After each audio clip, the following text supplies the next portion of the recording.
ஆச்சி மசாலா. எந்த சமையலும் ருசி தேடும் ரகசியம் 20 ரூபாய். அவர் அப்படி படிக்கிறதோடு சிரிக்க கூட மாட்டாங்க. நம்மக்கிட்ட கதை சொல்லும் போது ஜாலியாக ஒரு படம் பண்ணலான்னு சொல்லிட்டு இங்கே யாருமே சிரிக்க கூட மாட்டேன்றாங்களே, என்னங்கடா இது? எனக்கு பயமாக இருக்குது. நீட் எக்ஸாம் எழுத போன மாதிரி ஆயிட்டேன்.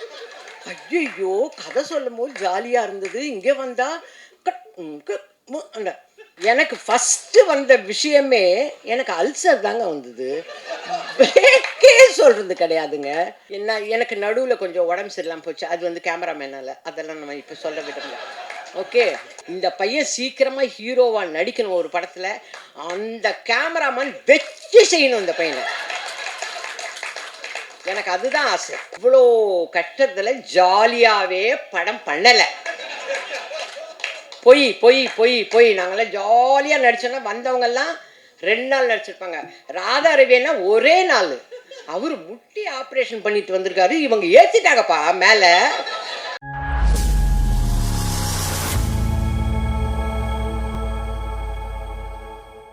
உங்கள் எல்லாருக்கும் வணக்கம் வணக்கம் வணக்கம், நன்றி. நீங்கள் எல்லாரும் வந்திருக்கீங்க, ரொம்ப சந்தோஷம். இந்த கான் சிட்டி இதை பற்றி சொல்கிறதுக்கு முன்னாடி, இந்த கான் சிட்டிங்கிற விளக்க எல்லாருமா சேர்ந்து ஏற்றி வச்சுருக்காங்க. இது வந்து ஜெகஜோதியாக எரியணுன்னா நீங்கள் எல்லாரும் அதை அப்பப்போ தூண்டி விட்டுக்கிட்டே இருக்கணும்.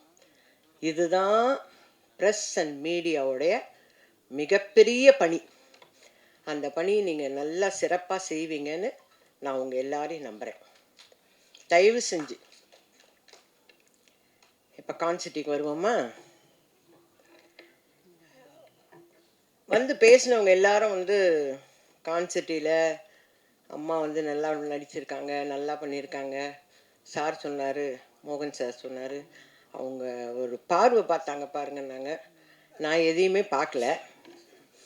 என் போர்ஷன் வரலும் டப்பிங் பேசிட்டு வந்துட்டேன். டைரக்டர் ஹரிஷ் சார், அவரை வந்து நாகராஜ் சார் தான் கூட்டிகிட்டு வந்தார். ஏன்னா அவரை பற்றி சொல்லலைன்னா அடுத்த படம் எனக்கு வாங்கி கொடுக்க மாட்டார். அதனால் அவரை பற்றி சொல்லிடுறேன். சொல்லணும்ல, அடுத்த படம் சான்ஸ் வேணுமா? முடிஞ்சிருச்சு, ரிலீஸ் ஆக போகுது. அவர் கூட்டிகிட்டு வரும்போது நான் வந்து கார்த்திகை தீபம்னு ஒரு சீரியலில் இருந்தேன். பட்டையாக விபூதி பூசிட்டு பெரிய பொட்டெல்லாம் வச்சுட்டு உட்காந்துருந்தேன். அவரோட எக்ஸ்ப்ரெஷன் அதுவே இது இல்லை, எங்களுக்கு வேறு ஜானகி வேணும் அப்படிங்கிற மாதிரியே பார்த்துட்டு வந்தார். அதனால இவர் தான் டைரக்டர், நாங்கள் படம் பண்ண போகிறோம். அவரை பற்றி பேக்ட்ராப்பெல்லாம் இப்போ ஒவ்வொருத்தராக பேசும்போது தான் தெரியுது அவர் ஈபியாக இருந்திருக்காருன்னு. ஏன்னா எங்களுக்கு கிடைச்ச ஒரே ஈபி பரத் தான். ஓகேங்களா? ஓ, இவரும் ஈபியாக இருந்திருக்காரா அப்படின்னு இப்போ தான் நான் கேள்விப்படுறேன். அவர் வந்து கதை சொல்ல ஆரம்பிக்கலை, ஆனால் கேரக்டர் சொல்கிறதுக்கு, அதாவது இந்த படத்தில் நீங்கள் நடிக்கணும் அப்படின்னு கேட்க வந்தார். முதல்ல எடுத்தோடனே சொன்னார், அம்மா நான் வந்து மேடம் இந்த கேரக்டர் வந்து நான் உங்களுக்காக தான் எழுதுனேன்னு பொய் சொல்ல மாட்டேன். நான் எங்கள் மனசில் வேற ஒரு ஆர்டிஸ்ட் பேர் சொன்னார். அப்போவே வடிவுக்கரசுக்கு, அப்புறம் எதுக்கு என்ன பார்க்க வந்த அப்படின்னு எனக்கு ஒரு திமிர் இருக்கும்ல நார்மலாக. அப்புறம் எதுக்கு என்ன பார்க்க வந்த அப்படின்னு பார்த்துனேன். ஆனால் நீங்கள் அந்த கேரக்டர் பண்ணணும். சரிங்க சார், நான் உங்ககிட்ட கதை சொல்லணும், என்றைக்கு வரணும்? நம்ம வீட்டிலலாம் வந்து எப்படின்னா, சினிமாங்கிறது என்னோட தொழில். நீ போறியா நடிச்சியா அதோட பேக்கப் ஆகி வீட்டுக்கு வந்தால் வீட்டு வேலைப்பார், எங்களுக்கு என்ன செய்யணுமோ அதை செய். அந்த மாதிரி கேரக்டருங்க நம்ம வீட்டில் இருக்குதுங்க. இவரை நான் வந்து வீட்டுக்கு வாங்க சார் கதை சொல்லலாம் அப்படியெல்லாம் கூப்பிடவே முடியாது. அதெல்லாம் அந்த காலம். கதை கேட்டது, நாங்கள் போய் ஆஃபீஸில் உட்காந்து கதை கேட்டது எல்லாம் அதே தான் நான் இங்கே பண்ணேன். நாகராஜ் சார்கிட்ட சொன்னேன், எப்போ நான் வரேன் ஆஃபீஸ்க்கு கதை கேட்குறதுக்கு, வேலை தானே, நமக்கு வேலை வேணும்னா எங்கே ஒன்றா போய் வேலையை கேட்டு வாங்கிக்க வேண்டியது தான். அப்படி நான் போனேன். படிக்கட்டு ஏறி போயாச்சு. போனோடனே ஏதோ கதை, என்ன அம்மா நீங்கள் இந்த character Yogi Babu sir. Yogi Babu sir இருக்காரா? அர்ஜுன் தாஸ் சார். அவ்வளோவா எனக்கு தெரியாது. இந்த ஹீரோயின், சரி இவ்வளோதான் சொல்லுவாங்கன்னு நான் நினச்சி போனேன். நம்ம போனால் ஈவினிங் ஏதோ பேசிட்டு இதுதான் இது சம்பளம் இப்படி இப்படி கொடுக்குறோம் சொல்லுவாங்க, அதோடு வந்துட போகிறோம். ஆனால் ஒரு லேப்டாப் எடுத்து வச்சுக்கிட்டார். ஓகேங்களா? நானும் சாரு மட்டும்தான் இருக்கிறோம். நான் இந்த நிமிஷம் வரல சாருன்னு தான் கூப்பிட்றேன் அவரை. என்ன உங்களை சார் எல்லாரும் அவரை பேர் சொல்லி கொடுப்பாங்க. ஆனால் எனக்கு வந்து அவர் டைரக்டர். சார் நான் உங்களையும் அப்படி தானே சார் கூப்பிடுவேன். ஒத்த பனைமரம் நம்ம அப்படி தானே சார் கூப்பிடுவோம். அதனால் சார் சொல்லுங்கள் சார் ஆரம்பித்தாருங்க. நான் சிரிக்கிறேன். மங்களபுரம்ல என் பேர் ஜானகி, ஜாக்கி அதெல்லாம் சொல்ல சிரிச்சுக்கிட்டே இருக்கிறேன். நான் பாட்டு கிட்டத்தட்ட ஒரு 2 தடவை டீ குடிச்சிட்டாங்க. டீ எடுத்துன்னு வந்து 2 தடவை கொடுத்துட்டாங்க. அந்த அளவுக்கு டைம். 2 சார் நல்லா இருக்கு சார். எனக்குள்ள நம்மளை காமெடி பண்ண சொல்கிறாரு இவருக்கு நம்பிக்கை இருக்குதா? நான் ஏன்னா ஏற்கனவே வேற ஒரு ஆர்டிஸ்ட் போகணுன்னு வந்தவர் இல்லையா. சார் நல்லா இருக்கு சார் பண்ணுவோம் சார். அம்மா இந்தம்மா கதை ஓகேவா. மியூசிக்கோட டிஆர் மாதிரியே இவரும் மியூசிக்கோடவே கதையெல்லாம் சொல்லி முடிச்சிட்டார். சொல்லி முடிச்சுட்டு நம்ம ஜாலியாக பண்ணுறோம்மா. ஐயோ பரவாயில்ல நல்ல பிள்ளைங்கள்ல நம்மளை டென்ஷனே இல்லாமல் ஜாலியாக அதுதானே வேணும். ஏன்னா சீரியலில் போனால் காலையில் 10 மணிக்கு போய் இறங்கினா சாயந்தரம் 8 மணிக்கு பேக்கப் ஆகிறவங்கள நானே பேசின்னு இருக்கோம். பக்கமாக பேசணும். அப்பா இப்போ ஒரு பெரிய ரிலீஃப், ஜாலியாக படம் பண்ணலான்னு சொல்கிறாங்க. அப்போ நம்ம ஜாலியாக படம் பண்ண போகிறோம் அப்படின்னு நினச்சி போயாச்சு. சரின்னு ஸ்டில்ஸ் எடுத்தாங்கப்பா. அப்போ இந்த ஈபி தான், ஈபியும் நாகராஜும். ஈபிங்கிறது வந்து சாரோட பிரதர், டைரக்டர் சாரோட பிரதர். அவரே இயங்குவாரானா இயங்க மாட்டார். அவரையும் இயக்குறவர் இந்த இயக்குனர் தான். ஓகேங்களா. ஒரு பேட்டாவுக்கு கையெழுத்து போடணுன்னா கூட அண்ணங்கிட்ட கேட்குறமா. அடப்பாவி அண்ணங்கிட்ட கேட்குறதுக்கு நீ எதுக்கு ஈபி அப்படின்னு மனசில். ஆனால் சொல்லக்கூடாது, ஏன்னா சொன்னால் படம் முழுக்க இருக்க மாட்டோம் நம்ம அப்படின்னு பேசாமல் போனோம். ஸ்டில்ஸ் எல்லாம் எடுத்தாங்க. ஸ்டில் எடுக்கும்போது யாருமே பக்கத்தில் இல்லைங்க. அர்ஜுன் தாஸ் தம்பி வரல. எல்லோரும் பூஜையில் மட்டும் பார்த்தேன். அவரை பார்த்து கேட்குறேன், தம்பி நீங்கள் உங்கள் படம் ஷூட்டிங் முடிஞ்சோன்னா பிரியாணி போடுவீங்களாமே. என்ன கேள்வி பாருங்கள். ஏன்னா எனக்கு அவரை பற்றி வேறு எதுவுமே தெரியல. பிரியாணி ஆமாம்மா இதுக்கும் போடலாமா அப்படின்னு. ஓகே அப்படின்னு கேட்டுட்டு வந்துட்டேன். அப்புறம் யோகி பாபு சார் வந்தார். எனக்கு அவரை ரொம்ப பிடிக்கும். அதனால் அவங்க வீட்டோடு எனக்கு ரொம்ப ஃப்ரெண்டு. அவங்க வீட்டு அம்மாவும் நானும் நல்ல ஃப்ரெண்ட்ஸு. எனக்கு அது மகாலட்சுமி அது. அதனால் அவரை ரொம்ப பிடிக்குமா. அவரும் டிக்டாக் இப்போ சொல்லிட்டு போனார் பாருங்க. கணேஷ் சார் சொன்னார், ஏய் நீ ஆடியோ லான்ச்சிங் இதுக்கெல்லாம் வருவியா அப்படின்னு கேட்டார். பார்த்தீங்களா, அந்த கேள்வி தான். அந்த மாதிரி தான் இருந்தார். படப்படன்னு வந்து போயிட்டாங்க. ஸ்டில் எடுக்கும்போது நான் மட்டுமே நிற்கிறேன். ஆனால் ஸ்டில்லாக போகும்போது என் பக்கத்தில் யோகி பாபு சார் இருக்கார். என்னங்கடா பண்ணுறாங்க இவங்க அப்படின்னு எனக்கு ஒன்றுமே புரியல. ஆக்சுவலாக வந்தாச்சுப்பா, ஷெடியூல் போட்டாங்க. வந்தார் ஈபி. ஷெடியூல் ஆரம்பிக்குதுமா, உங்களுக்கு சம்பளம் இவ்வளோதாம்மா. நாகராஜ், ஏன் இப்படி பண்ணுற, இவ்வளோ நாள் வாங்குற, கொஞ்சம் காசு ஜாஸ்தியாகவே. நம்ம அதுக்கு தான் இருக்கிறோம். நம்ம கேரக்டரெல்லாம் விட நான் வேலைக்கு போனால் சம்பளம் வாங்கணும். இதுதான் என்னோட மோட்டிவ். என்னையா கொஞ்சம் பார்த்து சொல்லக்கூடாது. இல்லைம்மா கரெக்டாக நடந்துக்குவாங்கம்மா. எல்லாம் இந்த புதுசாக வராங்கனாவே திக்குன்னு இருக்கும். எப்போ பேமெண்ட் வருமோ என்ன. ஆனால் அந்த விஷயத்துலாம் ஈபி வந்து சூப்பர்.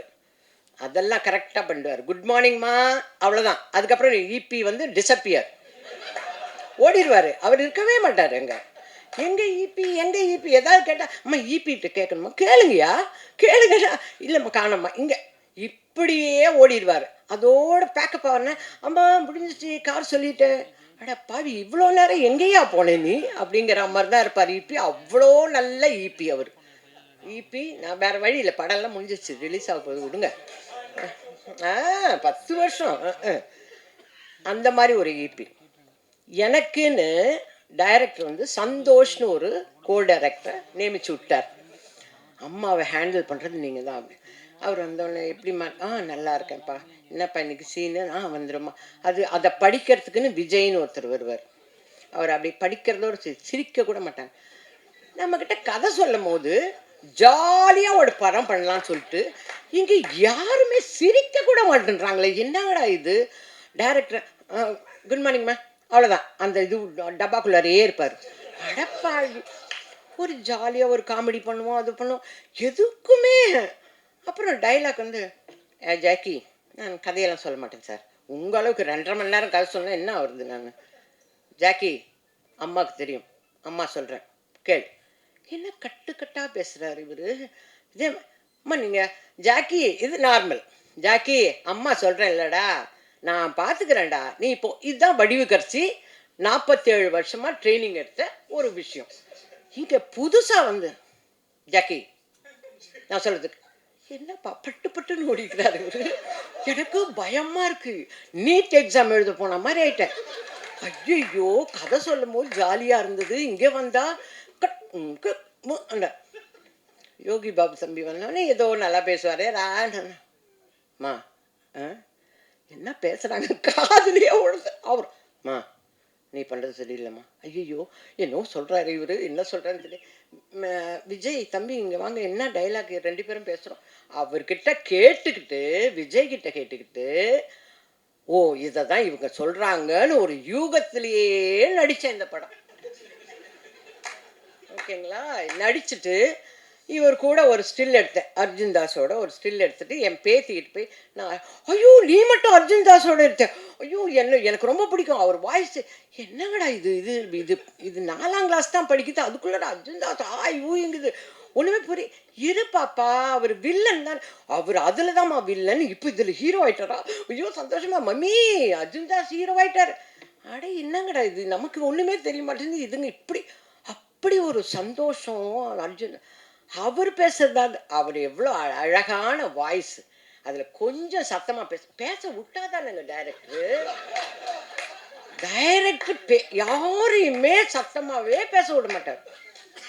நம்ம எல்லாரும் போகிறோம் ஸ்கேன் பண்ண என்ன பண்ணுறோம் அது அப்படின்னா என்னன்னே எனக்கு தெரியல.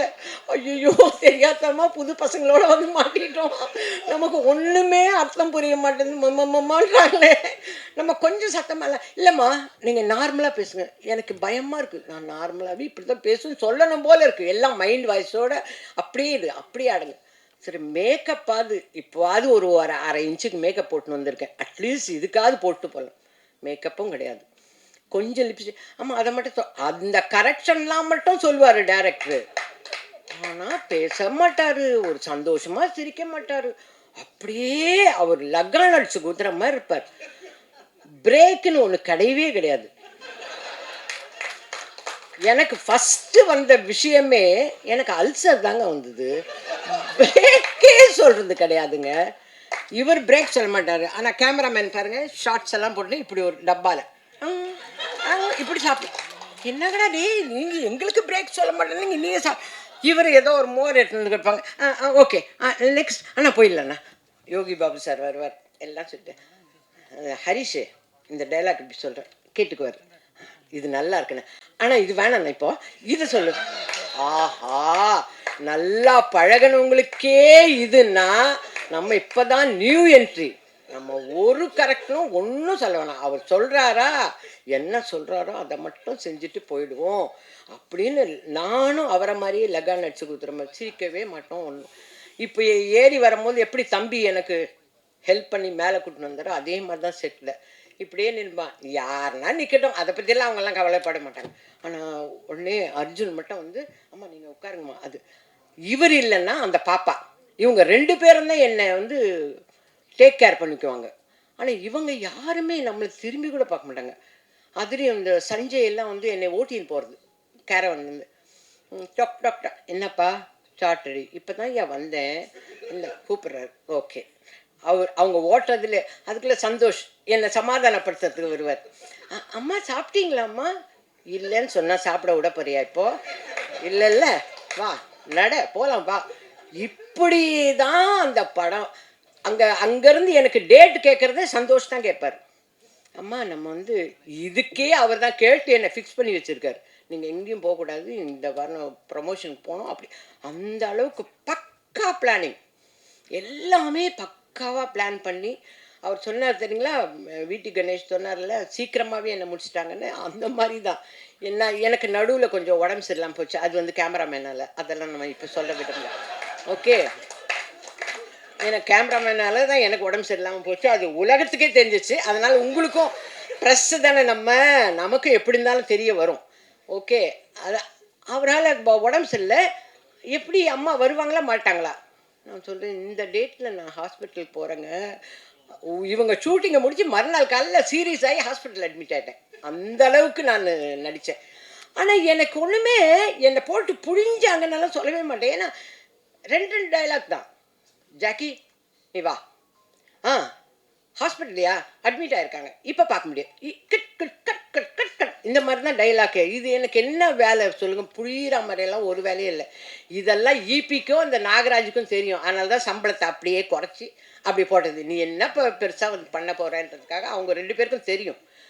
அந்த மாதிரி தான் நடித்தோம். ஆனால் கேமராமேன் சார் பண்ண ஒரு பிடிவாதம், பயங்கர பிடிவாதம்.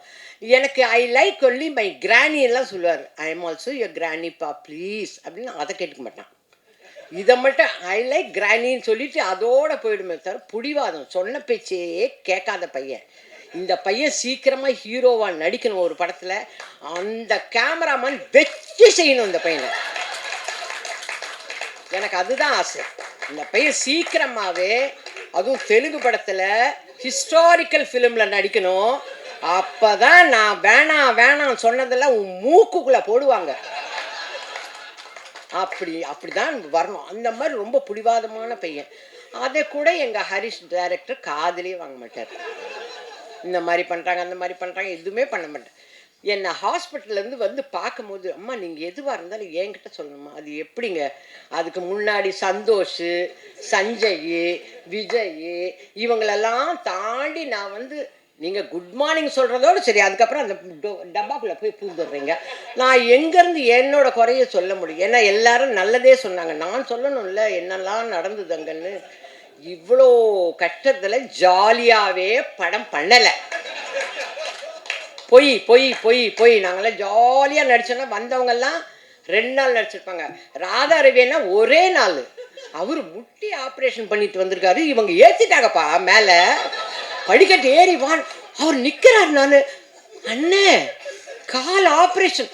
ஆமாம் அப்போ சொல்லலை இவனுங்க ஃபர்ஸ்ட் ஃப்ளோர் வரணும்னு.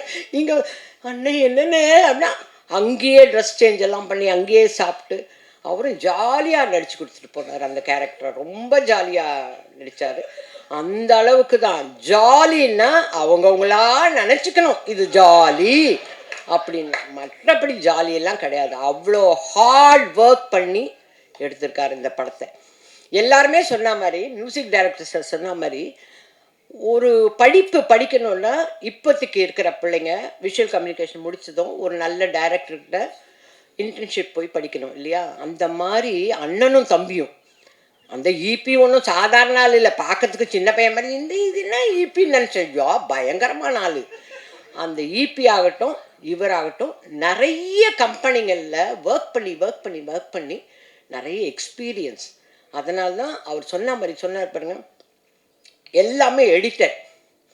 இதுதான் எடுக்க போகிறேன், இவ்வளோ தான் எடுக்க போகிறேங்கிறது எல்லாமே பக்காவை எடிட் பண்ணி, நானே வரலனாலும் ஷூட்டிங் நடக்கும். அப்படி எடுப்பார் இந்த டைரக்டர். ஆனால் கொஞ்சம் ஜாகிரதையாக இருக்கும். நான் சப்போஸ் டெய்லி பேஸிஸ் சம்பளம் பேசியிருந்தாலும் வச்சுக்கோங்க, நான் வாங்கின சம்பளத்தில் பாதி தான் வாங்கியிருப்பேன். ஏன்னா நானே இல்லைனாலும் அவர் எடுப்பாருங்க. ஆனால் டப்பிங்கில் பார்க்கும்போது எல்லாருமே இருக்கா மாதிரி தெரியுது. என்னடா இது என்ன பண்ணியிருக்காங்க இவங்க? நான் இந்த சீனில் இங்கே தானே வந்தேன், எப்படி அங்கே அப்படி. எனக்கு டைலாக் டப்பிங் பேசுறதை விட இதெல்லாம் தான் எனக்கு ஆச்சரியமாக இருக்கும். அந்த அளவுக்கு வெல் ட்ரெயின்டு பர்சன் வந்து Harish sir. Very well trained person. இது இல்லைங்க, இதை விட நிறைய படங்கள் அவர் வந்து சக்ஸஸ்ஃபுல்லாக தான் எடுப்பார். அவருடைய ஹார்ட் ஒர்க்கை நீங்கள் படத்தில் பார்ப்பீங்க. எல்லாரும் சொன்ன மாதிரி இப்போ வந்து நமக்கு ஏகப்பட்ட பிரச்சனைகள் இருக்குது ஒவ்வொருத்தருக்கும். இது முடிஞ்சு போகிறதுக்குள்ளே எல்லாருக்கும் லைனாக வரும். என்ன முடிஞ்சிச்சா ப்ரெஸ் மீட்டு, சீக்கிரம் வரலையா, எங்கே ஏறிட்டிங்களா, கார் எடுத்தீங்களா கேட்பாங்களா இல்லையா சார்? எனக்கே வரும். நான் ஆஃப் பண்ணி வச்சுருக்கேன், எனக்கு வரும் பாருங்க இப்போ ஃபோனு. அம்மா முடிச்சிட்டியம்மா வாம்மா அப்படின்ற மாதிரி இருக்கும். இந்த டென்ஷனுக்கு நடுவில் ஒரு சந்தோஷமான, ஏன்னா நான் கதை கேட்டு சிரிச்சுக்கிட்டே இருந்தேன். நான் அவ்வளோ அந்த 2.5 மணி நேரம் கதை கேட்டேங்க. எனக்கு என்ன அவ்வளோ சந்தோஷமாயிடுச்சு. நான் வீட்டுக்கு போகிறவங்க ஜானகி, நான் தான் ஜானகி, மங்களபுரம். இதுவே எனக்கு அப்படியே ஊறி போச்சு. மங்களபுரம் ஜானகி, மங்களபுரம் ஜானகி, ஜாக்கி. அப்போ நம்ம என்ன கிறிஸ்டினா இல்லை, ஆனால் ஜாக்கி என் பையன் பேர். இப்படியெல்லாம் இதே நான் ரிப்பீட் பண்ணிட்டு போனேன்னா கதை கேட்ட எனக்கே அப்படி இருக்குன்னா, நீங்கள்லாம் படம் பார்த்தீங்கன்னா நிச்சயமாக சொல்கிறேன், நம்மளோட டென்ஷன் எல்லாமே மறந்து அந்த 2 மணி நேரம் சந்தோஷமாக இருக்கும். அப்போ நம்ம சந்தோஷமாக இருக்கிறோன்னா நம்ம வீட்டில் இருக்கிறவங்க எல்லாத்தையும் இழுத்துன்னு போகணும். இழுத்துன்னு போய் இந்த படத்தை பாருங்கள், முதல்ல படத்தை பார்த்து சந்தோஷமாக இருங்க அப்படின்னு கூப்பிட்டு போவோம். ஆனால் அதுலேயும் நம்ம எல்லாருக்கும் ஒரு அவேர்னஸ் இருக்கணும். வாழ்க்கையில் கண்ட மணிக்கு நம்ம பாட்டுக்கு இஷ்டத்துக்கு பணம் இருக்குதுன்னு எடுத்துன்னு போய் போடுறது, அப்புறம் ஐயோ காணமே என் பேங்க்கில் இந்த பணமெல்லாம் போச்சே, இப்படி எல்லாம் அவஸ்தைப்படுறோம்ல சார். கொஞ்சம் கொஞ்சம் தான் சொல்கிறேன் சார், கதை முழுக்க சொல்ல. அவர் ஐயோ இந்த அம்மா என்ன கதையெல்லாம் சொல்லுது அப்படின்றாரு. அப்படியெல்லாம் சொல்ல மாட்டேன் சார். அந்த அவேர்னஸை உண்டு பண்ணுறது இந்த படம். நம்ம எதையுமே ஹார்டாக வச்சு கண்ணப்ப நாயனார் மாதிரி கண்ணு இருக்கிற இடத்துல இவர் காலை வச்சுட்டு கண்ணை நோண்டி அப்புறம் இவர் கண்ணை நோண்டி அங்கே வச்சார். அந்த மாதிரி ஹார்டாக சொல்லாமல் அப்படி மென்மையாக சந்தோஷமாக சிரித்து கான்செப்டை பார்த்து வந்தோடனே என்னெல்லாம் தோணும் அப்படின்னா இதெல்லாம் தோணி, ஏய் ஆனால் ஜாகிரதையாக இருக்கணும்ப்பா, பத்தியா இபி பில்லேருந்து என்ன அப்படிங்கிற ஒரு நமக்கு வந்து மாரலும் இருக்குது இதில். சும்மா கதை ஏதோ எடுத்தோம், நாங்களும் எடுத்தோம், அர்ஜுன் தாஸ் சாரை ஹீரோ ஆக்கிட்டோம் அப்படின்னெல்லாம் இல்லாமல் இதுலேயும் ஒரு மாரல் வச்சு ரொம்ப ஹார்ட் ஒர்க் பண்ணியிருக்காரு ஹரிஷ் சார். அவருக்கு வந்து என்னுடைய வாழ்த்துக்களை சொல்கிறேன். நீங்கள் சொன்னதில் ஒரு இம்மி கூட அவர் சொன்னார் பார்த்தீங்களா, இந்த பக்கமும் ஆசையில் அந்த பக்கமும் ஆசையில் கரெக்டாக எடுத்துட்டீங்க. அதுதான் சொல்கிறேனே, நானே இல்லைனாலும் படம் எடுப்பீங்க, ஷூட்டிங் எடுத்துருந்தீங்கன்னு. அந்த மாதிரி அவ்வளோ பக்காவாக எடுத்திருக்கீங்க. சாங்ஸில் மியூசிக்கில் எனக்கு வந்து ஏமாறாது ஏமாத்தேன் அந்த படம் எனக்கு ரொம்ப பிடிச்சிருந்தது சார். மாஸ்டர் கூட சொன்னார் பாருங்கள், எனக்கு இவ்வளோ வருஷத்துக்கு அப்புறம் இப்போ தான் ஒரு பாட்டு கிடச்சிருக்கு. எவ்வளோ வருஷம் கழிச்சு இல்லைன்னா எவடி அங்கங்கங்க இப்படி தானே பேசினிருப்பேன் நான். அது இல்லாமல் இப்போ தான் ஏதோ என்னைய வந்து ஒரு டெஸ்ட் பிட் எடுத்திருக்காங்க. ரொம்ப தேங்க்ஸுங்க சார். எனக்கும் பாட்டு கொடுத்துருக்கீங்க. அந்த காலமாக இருந்தால் ஒளி மொழியில் நான் வருவேன், ஏன்னா பாட்டில் இருக்குன்னு அப்படின்னு சொல்லுவேன். இப்போ எல்லாம் வந்துடுவாங்க யூடியூப்பில் பார்த்த உடனே எனக்கு ஃபோன் அடிப்பாங்க, நீங்கள் பாடியிருக்கீங்க, ஏதோ நானே பாடின மாதிரி கேட்பாங்க எல்லாரும். அந்த அளவுக்கு அந்த சாங் எனக்கு ரொம்ப பிடிச்சிருந்தது சார். ஏன்னா அந்த ஒரு சாங் தான் நடித்தேன், வேறு சாங்லெல்லாம் இல்லை. நல்ல வேலை அந்த குத்து பாட்டுலலாம் பாவம் அந்த பாப்பா டான்ஸ் ஆடிடுச்சு. நம்மளை விட்டுருந்தா நான் திருன்னு முடிச்சுனே இருந்திருப்பேன் நான். இவங்க தான் ஜாலியாக படம் எடுக்க மாட்டாங்களே சார். அவங்கக்கிட்ட நான் எப்படி போய் சொல்கிறது, நான் ஜாலியாக இருக்கணும், நான் போகிறேன்னு சொன்னால் விடுவாரா என்ன. அதனால் அந்த ஒரு பாட்டு எனக்கு ரொம்ப பிடிச்சிருந்தது. ரொம்ப வெல் பிளான்டு சார். ஒரே ஒரு விஷயம் சொல்கிறேன், இதை கொடுத்தீங்கன்னா கூட ஆர்ட் டைரக்டர் அங்கே தானே உட்காந்துருக்காரு, அவரை கூப்பிட்டு இதில் பாதியை கட் பண்ணி மேங்களூர் எடு, இதில் பாதியை கட் பண்ணி சென்னை எடு, இதுலேயே ஒரு டப்பாவில் உட்கார வச்சு நான் ஃப்ளைட்டில் போகிற மாதிரி எடுக்கிறாங்க சார். எனக்கு நான் நிஜமாக சொல்கிறேங்க, அவர் சொன்ன மாதிரி நான் ஒரு 47 வருஷமாக சினிமாவில் இருக்கிறேன். எல்லாருக்கும் தெரியும், என்னோடய ஃப்ரெண்ட்ஸ் எல்லாருக்கும் தெரியும். இப்படி ஒரே ஒரு சேரில் உட்காந்து நான் ஃப்ளைட்டில் போனேன் சார். நான் டப்பிங்கில் பார்க்குறேன், உண்மையிலே ஃப்ளைட்டு மாதிரி தான் இருக்குது. அடக்கடவுள் இப்படியெல்லாம் பண்ணுவாங்க. எனக்கு இதெல்லாம் ஆச்சரியமான விஷயமா இருந்தது. அதே மாதிரி கெட்டப்பெல்லாம் வேறு சேஞ்சாக அது ரிலீஸ் ஆனதுக்கு அப்புறம் தான் இருக்குது எனக்கு. ஏன்னா இந்த மாதிரி ஏதாவது ஒரு ரிஸ்கில் போய் மாட்டுவேன் நான். அந்த கெட்டப்பு எனக்கு தானா கொடுக்கணும், அவர் அந்த கெட்டப் கொடுத்துருக்காரு. அந்த அம்மா கூப்பிடாமல் இருந்தால் சரி, என்ன எங்கே கூப்பிட போதும் தெரியல. ஏன்னா நான் எல்லா படத்துலையும் ஏதாவது ஒரு வம்பில் மாட்டுவேன். இந்த படத்தில் இப்படி நான் சொல்லிடுவேன், எனக்கு இல்லைங்க அவருங்க அப்படின்னு சொல்லிட்டு உங்களை கையை காட்டி விட்டுருவேன். அவ்வளோ நல்லா அழகாக செட்டாக போட்டு அந்த காஸ்டியூம் டிசைனர் பாப்பா வந்து சொல்லிச்சு பார்த்தீங்களா, நான் நிறைய ட்ரெஸ் கொடுத்தேனே. ஒரே ட்ரெஸ்ஸு 6 வாங்கியிருந்தோம். அது எங்கேருந்து ட்ராவல் ஆகுது தெரியுங்களா, இங்கே சென்னையை விட்டு மங்களபுரத்தை விட்டு நாங்கள் மேங்களூர் போய் மேங்களூரில் ஒரு நிறைய கதை சொல்கிறோம், ஹோட்டல்லாம் நடத்தி திருப்பி மேங்களூர்லேருந்து வர்ற வரலும் 6 புடவைங்க. ஒரு செட்டும் இல்லை கண்ணு, 6 புடவை 6 ஜாக்கெட்டு. அந்த மாதிரி தான் நிறைய காஸ்டியூம்ஸ் எல்லாம் பாவம் அந்த பிரச்சனை இல்லை, அவரை உலுக்கி எடுத்துட்டோம் நம்ம, அந்த அளவுக்கு இருக்கும் செட்டு. நீங்களும் வந்து இந்த டிஓபியோட சேர்ந்து என்னை பழி வாங்கினீங்க, அது மட்டும்தான் என்னால் இன்னவரையிலும் ஒன்றும் சொல்லிக்கவே முடியல. அந்த மாதிரி இனிமேல் ஃப்யூச்சரில் போனீங்கன்னா என்னை மாதிரி வயசான ஆர்டிஸ்ட் வராங்கன்னா கொஞ்சம் கன்சிடர் பண்ணுங்கள், பண்ணலாமா பண்ணக்கூடாதா அப்படிங்கிறத கொஞ்சம் தயவு பண்ணி கன்சிடர் பண்ணுங்கள். அதை தான் நான் இந்த ஃபங்க்ஷனில் உங்கள்கிட்ட ரிக்வெஸ்ட்டாக வைக்கிறேன் நான்.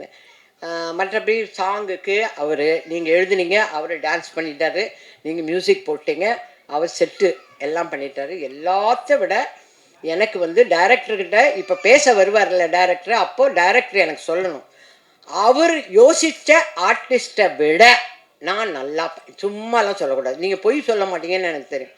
பரவாயில்லம்மா, ஓரளவுக்கு ஒரு 90% பண்ணியிருக்கீங்க. அந்த அம்மா நடிச்சிருந்தா அந்த 100% நல்லா இருந்திருக்கும்ன்றத உண்மையை சொல்லணும். அந்த அம்மா பேரை சொல்லவே வேணாம். ஓகே, அது எனக்கு உங்களுக்கு அந்த ஈபி இந்த நாகராஜுக்கு மட்டும் தெரிஞ்சது அப்படியே இருக்கட்டும். ஆனால் நீங்கள் தயவு செஞ்சு அந்த உண்மையை சொல்லுங்கள். எனக்கு இருக்கும்ல சார், என்ன தான் எக்ஸாம் எழுதினாலும்.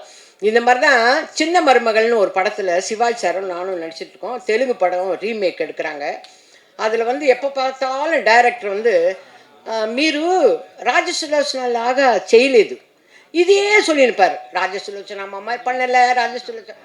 எனக்கும் வந்து நான் ஊருக்கு கிளம்புறேன் அப்பா, சிவாஜி சார்கிட்ட போய் சொன்னேன், அப்பா நான் ஊருக்கு கிளம்புறேன். ஏத்தா? இல்லை அவர் ராஜசுலோச்சனா மாதிரி நான் நடிக்கலைன்னு சொல்கிறாங்க. அதுக்கு நீங்கள் அவங்களே போட்டுருக்கணும். அந்த மாதிரி இந்த டைரக்டர் சொல்லலை. ஆனால் எனக்கு ஒரு ஆசை, அந்த டைரக்டர் மாதிரி இருக்க அந்த ஆர்டிஸ்ட் மாதிரி பண்ணனா அதை மட்டும் சொன்னீங்கன்னா நான் சந்தோஷப்படுவேன். மற்றபடி ஃப்ரெண்ட்ஸ், உங்கள் எல்லாருக்கிட்டையும் நான் ரிக்வெஸ்ட் பண்ணி கேட்டுக்கிறேன், தயவு செஞ்சு இந்த தீபத்தை அணையாத தீபமாக ஆக்க வேண்டியது உங்கள் கையில் இருக்குது. நீங்கள் தூண்டி விட இது பிரைட்டாக எரியும். ஓகே, நன்றி, வணக்கம்.